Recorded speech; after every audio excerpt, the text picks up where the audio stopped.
So I've been playing here for a while now, so I celebrated my birthday here a year before last. My birthday this year was a week ago in Nashville, at the City Winery there. Me, Benjamin Franklin, Muhammad Ali, Michelle Obama. It's a pretty good one. I'm sure there's a psychopath in there somewhere. Maybe it's me, I don't know. So, I do want to say one more thing about this election coming up next year and the one we just survived. And my dad was an air traffic controller. So was my brother until the strike. He had to go find something else to do, and he did. Ran airports all over the country before he retired. Now he runs in World War II Aviation Museum in Colorado Springs, Colorado. Has the largest collection of working World War II airplanes in the world. They all fly, every single one of them. They got a B-25. They kind of got everything. But this election cycle,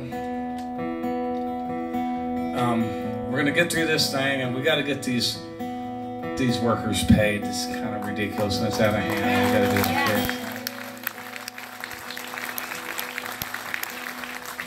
quick. But this is going to be another long election cycle. They didn't used to start until the year that the election was in, but that's not true anymore. We're kind of never not in them, especially with this guy, because he digs it. But you know, what's most important to me is no matter who you support and who you vote for, that you suit up and you show up. Because I think if you don't like what happened in the last election, I think it was as much about people that didn't vote as it was about people that voted. Yeah. So, and people that just weren't bad people, just voted the way they did because they didn't see their lives getting any better and they voted for something different.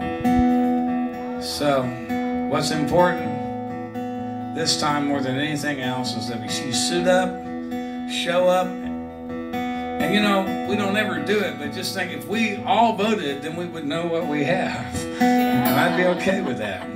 Then I figure out what the fuck I'm gonna do. But what's more important than anything else is that we do it with as much kindness as we can muster, because it's just gotten too mean. I don't recall ever being taught that democracy was mean. And now that I got that off my chest, I've been called a lot of things in my life. Some of them I was okay with, some of them not so much, but I try to live by a handful of principles as best I can, not the least of which is the idea that your opinion of me is none of my fucking business.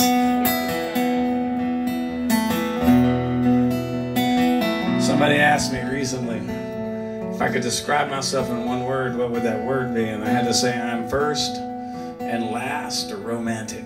And I mean that in every sense of the word, because it's a big fucking word. I included not the intimate definition of romantic, the thing that happens between a man and a woman, or a man and a man, or a woman and a woman, because that's romantic.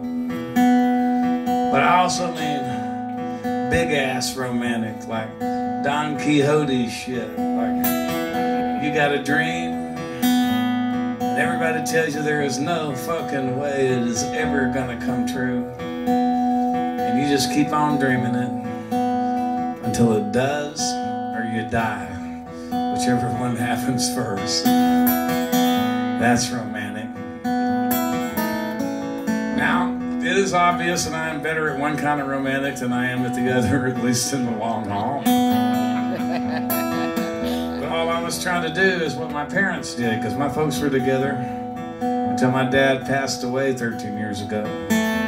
Almost 53 years. Man, that's really romantic. And I just wanted that. This is what I grew up with. So I kept trying. Now my therapist says that I intentionally seek out women that I couldn't possibly succeed in a relationship with because I really want to be alone. God, I hope that's not true because it sounds like a lot of fucking work to me. But if it is, and she's right, I have to admit, I turned 64 years old last Thursday, and I've grown to rather like sitting where I want to when I go to the movies and being on time. And I can watch all the fucking baseball I want to. And it's coming, folks, it's coming.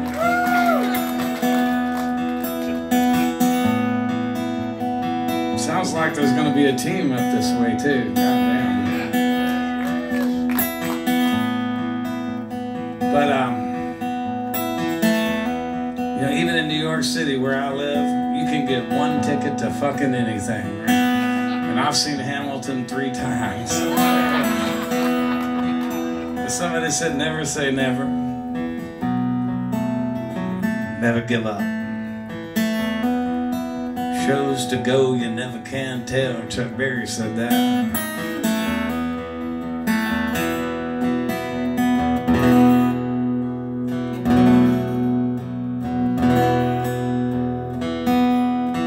There's a girl up on the mountain I once knew.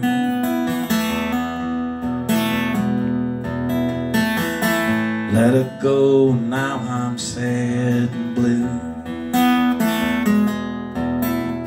Sometimes late at night I pray she'll come down to me someday. And the girl up on the mountain never knew. So she gave herself to someone else back in. Thought I'd never see her face again. Found a new love of my own, broke my heart, and now she's gone. And the girl up on the mountain still remains.